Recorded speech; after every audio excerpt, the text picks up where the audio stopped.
கிச்சனில் பாத்திரத்தெல்லாம் கழுவிட்டு காய வைக்கிறதுக்கு இடம் இல்லாமல் இந்த மாதிரி பக்கெட்லேயே மொத்தமாக போட்டு வச்சுக்கிடுவேன். அப்படி பக்கெட்டில் போட்டு வைக்கும் போது தண்ணி எல்லாமே அப்படியே கீழே தான் வடிஞ்சு ஸ்டோர் ஆகி போயிருக்கும். இப்போ பக்கெட்டில் உள்ள பாத்திரத்தெல்லாம் வெளியில் எடுக்க பாருங்கள், மேலே உள்ளதாக ஒன்று ஒன்றா தான் காயும். இந்த மழை நேரத்தில் இந்த மாதிரி தண்ணிக்குள்ளேயே பாத்திரங்கள் கிடச்சுன்னா ஏதாவது ஃபங்கர்ஸ் வரும். அதுக்காண்டி தான் ஒரு சூப்பரான பாத்திர கூடை உங்கள்கிட்ட காட்டுறேன்.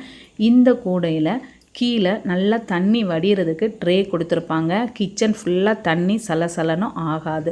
ரொம்பவே யூஸ்ஃபுல்லாக இருக்கும். நல்ல பெரிய கூடை, சுற்றி வர நல்லா கேப்பாக இருக்கிறதுனால ஏரோ இல்லை ஃபேன் காற்றுலையோ போய் கூட பாத்திரங்கள் எல்லாம் சட்டுன்னு காஞ்சிரும். தண்ணி எல்லாம் இந்த ட்ரெயில் கலெக்ட் ஆன பிறகு நம்ம எடுத்து அப்படியே சிங்கில் ஊற்றிடலாம். ரொம்பவே யூஸ்ஃபுல்லாக இருக்குது. நீங்களும் இதை ட்ரை பண்ணி பாருங்கள். கொஞ்சம் இடத்துல கூட நம்ம இந்த மாதிரி பாத்திரங்களை கழுவி காய வச்சு எடுத்து வைக்கிறதுக்கு ரொம்பவே வசதியாக இருக்கும். காலையிலேருந்து நைட்டு வரைக்கும் செய்கிற பாத்திரங்கள் கூட இந்த பெரிய பாத்திர கூடையில் நம்ம கழுவி ஸ்டோர் பண்ணுறதுக்கும் வசதியாகவே இருக்குது.